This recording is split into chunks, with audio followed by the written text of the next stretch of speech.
me dice recién hay que sonreír, pero cuando a uno le dicen tenés un pólipo, muchas ganas de sonreír no te quedan, porque en general uno se tiende a asustar, se preocupa, no sabe de qué es lo que están hablando, si esto en realidad refiere a la aparición de algún tumor.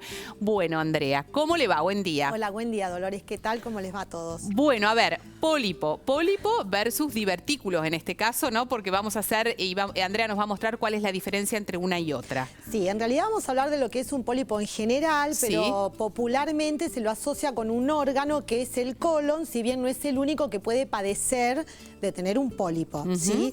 Pero esto es muy gráfico para explicar que el pólipo siempre es una excreción, un crecimiento a partir de la mucosa de un órgano hueco, significa que tenga una luz en donde hay un tránsito, y ahora vamos a hablar qué posibilidades hay en nuestro organismo de otros lugares que no sea el colon, que crece hacia adentro, ¿sí? Y que puede ser que crezca de diferentes maneras a punto de partida de la mucosa, que es la pielcita que recubre lo de adentro de la luz. Del órgano, exactamente. Ok, perfecto. Sabemos que pueden ser muy aplanaditos, ¿sí? Es decir, que no tengan un pie, que se llaman sésiles, no viene al caso, pero es importante saberlo porque a veces cuando hay que estudiarlos y buscarlos, esto es importante que el órgano en donde se lo investiga esté bien limpio, porque hay que verlos. Si no, no se ven. Salen demasiado. Claro, perfecto. Pero también puede pasar que tengan un pie. Por eso la tortura de la colonoscopía significa que tenés que estar 24 horas en el baño de manera tal de liberar todo. Exactamente.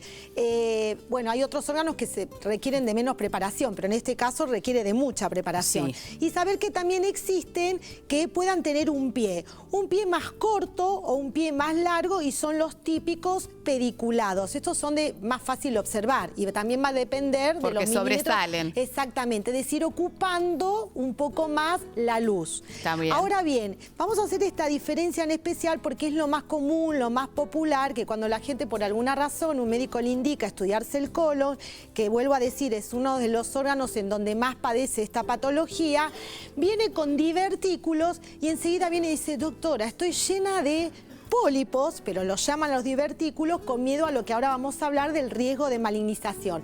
Simplemente saber que a punto de partida de un órgano hueco en donde hay una luz, el divertículo es exactamente al revés. En realidad es una herniación y es una excreción hacia afuera. Y por ende el tratamiento también es diferente y ya lo hemos hablado en otras oportunidades. Exactamente, pero a saber que cuando uno está lleno de divertículos no estamos hablando precisamente del tema que nos ocupa hoy, que es una tumoración o excreción o vulgarmente, muy vulgarmente, carne crecida hacia adentro de la luz. Perfecto. Bueno, y ahora vamos a repasar puntualmente por qué salen, cuáles son las principales causas y cuál es el tratamiento inmediato que se le da a estos pólipos, porque esto es lo que en general nos preocupa. Nos mandan a hacer una colonoscopía y dicen, bueno, pero me sacaron 3 pólipos. Si me los sacaron debe ser por algo, debe ser porque en realidad esto está interfiriendo, esto se puede malignizar. Bueno, vamos para allí, Andrea, y vamos a conversar acerca de todos estos temas. A ver, lo primero a saber es, ¿dónde aparte del colon pueden aparecer los pólipos? Bueno, es pregunta clave. En toda parte del organismo o en todo órgano que sea hueco o que tenga una luz, aunque sea virtual, va a ser pasible de poder tener pólipos. Garganta, vejiga, estómago, útero, sobre las cuerdas vocales, el colon en todo su trayecto, ¿sí? En todas las partes de todo lo que es el intestino delgado, es decir, son varios los órganos, vejiga, otro muy importante que ahora vamos a hablar. Entonces, en todos ellos se puede formar un pólipo que, como recién dijimos, es a partir de la mucosa, que es la piel que recubre el interior de ese órgano. Fenómeno, ¿siempre es maligno o el pólipo nunca es maligno? Bueno, ninguno de los dos extremos. Ok, perfecto. Mayoritariamente son benignos y si partimos del pólipo, ¿sí? Se dice que entre un 5 y un 10% existe la posibilidad potencial de malignizarse.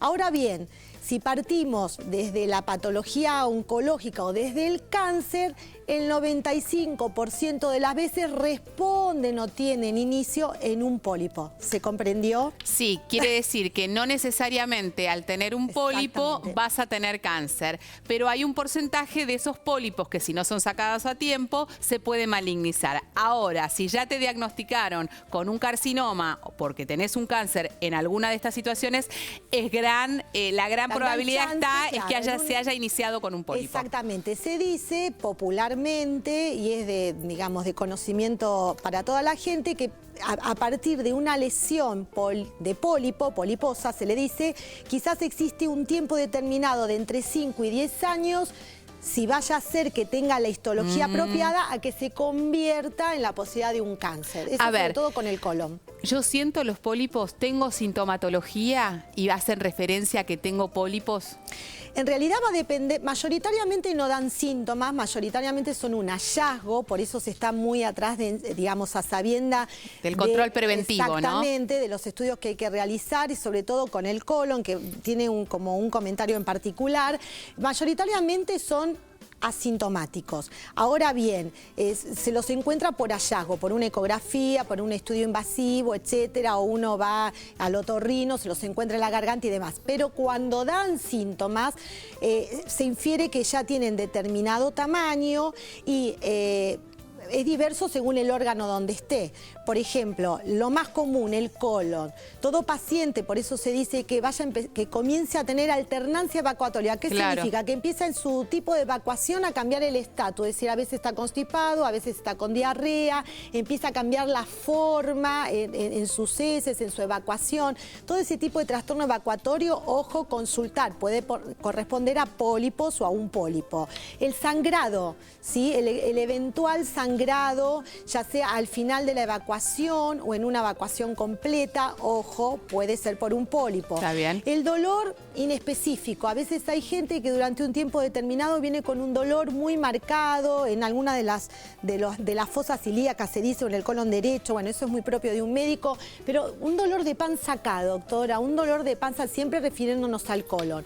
El sangrado, por ejemplo, vejiga, que es muy importante. El sangrado en la orina, ¿sí? O las gotitas, o el hallazgo en un médico, en un análisis de orina, de encontrar hematuria, que significa sangrado, que no tiene que haberlo nunca en la orina. O sea que ahí hay que investigar o hay que, digamos, aumentar los recursos de manera tal de poder evaluarlo. La persona menopáusica que sangra, ojo, pólipo en el útero.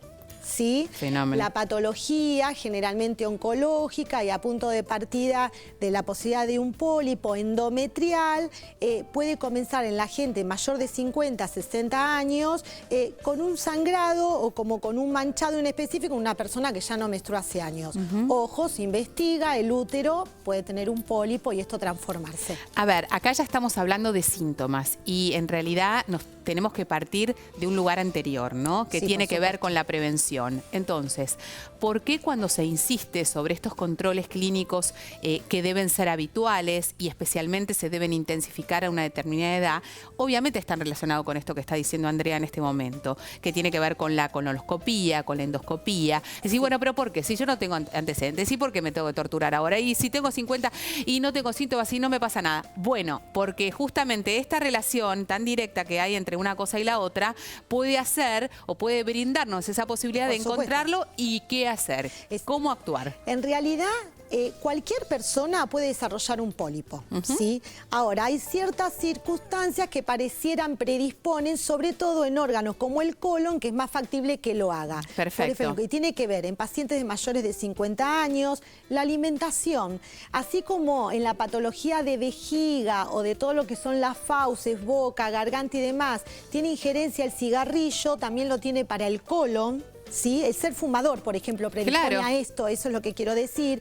Las personas que ingieren mucho alcohol, las personas obesas y las personas que tienen alimentación rica en grasas. ¿Sí? Todas esas personas se sabe que tienen... Son factores de riesgo. Son factores de riesgo. Ahora bien, a sabiendas que cualquiera también lo puede hacer y que no tenga esto. Si hay una línea familiar con antecedentes de que se hayan encontrado pólipos antes, ¿sí? Estamos hablando de tubo digestivo, o haya tenido patología declarada oncológica en cualquier parte del tubo digestivo, más en colon, este tipo de controles se hacen restando 10 años a lo habitual. El consejo es que toda persona después de los 50 años tiene que empezar a controlarse el colon y hacer una fibrocolonoscopía o echar mano a otro tipo de controles que el médico sabe. Si las personas tienen estos antecedentes o esta predisposición, se empiezan 10 años antes. O sea que Yo, si la por ejemplo, recomendación sería 50 años, a los 40. Una persona que ha tenido algún familiar directo con alguna patología oncológica que esté relacionada con esto que estamos hablando, obviamente debería iniciarlo antes. ¿Y se hacen cada cuánto? Porque esto también es una situación. Si bueno, tengo que hacerlo cada 5 años, cada 10 años, cada 15 años. Va a depender de lo que se encontró.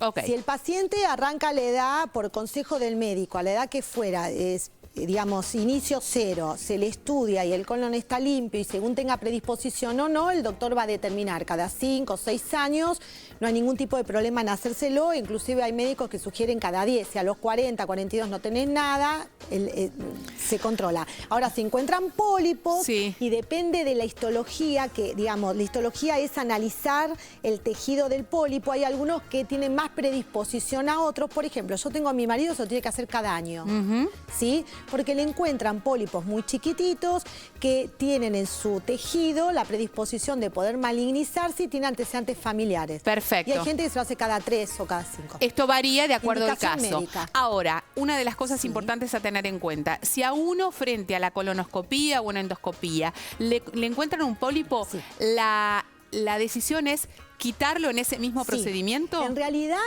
digamos, la conducta general es que todo lo que crece hacia adentro se saca, se opera. Ok. Es quirúrgico. Y hay que saber que hoy en día está tan adelantado los procedimientos para que, digamos, van de la mano de los estudios invasivos que pueden, digamos, sacarse en el momento. Claro. Uno puede extirpar un pólipo en el mismo acto de la fibroscopía, ya sea, por ejemplo, de vejiga, del útero o en la fibrocolonoscopía, y saber que siempre lo que se extirpa se va a analizar, porque va a determinar la conducta, como dijimos recién. Obvio. ¿Qué hacemos con esto? ¿Cada cuánto lo estudiamos? Por último, ¿existe riesgo o esto es en el costo-beneficio del que hablamos permanentemente cuando se hace, por ejemplo, un estudio de este tipo? Porque también hay un gran temor respecto a este tema. Bueno, no, pero si me hago una colonoscopía cada 4 o 5 años, esto implica también un riesgo. ¿Me puede pasar algo? A ver, ¿cuál es la lógica a transmitir? No. Costo-beneficio hay que hacerlo, digamos, el riesgo son, digamos, a ver, son estudios invasivos, pero que no tienen un riesgo, digamos, como ir a una cirugía hoy en día. Son estudios prácticamente sin riesgo, se toman las precauciones. Son molestos de repente por la preparación del colon y demás. Pero no es que se va a reventar el colon o va a tener un riesgo en este sentido. No. Cada médico va a evaluar alguna situación en especial, pero no, el beneficio es terrible. Altísimo. Claro, por supuesto. A ver, se puede llegar antes y se cura una patología oncológica. Importantísimo. Lo mismo que la mamografía para la mama. Obvio. Es importante. Es indiscutido. Una cosita muy chiquita. Dale. Saber que existe un cuadro de poliposis familiar, ¿sí? Que tiene que ver con la mutación de un gen y hay familias enteras con predisposición a tener pólipos. Muchos pólipos en el colon y a veces empiezan en edades más tempranas a estudiar y a controlar y a tomar un abordaje y una actitud terapéutica con ese tema. Muy bien. Saber lo que existe. Ok, gracias Andrea. Hacemos la última pausa, 011-4535-0705-0706. Esos son nuestros teléfonos. Ya venimos, no te lo pierdas. Doctor, am I normal? I have a strange desire.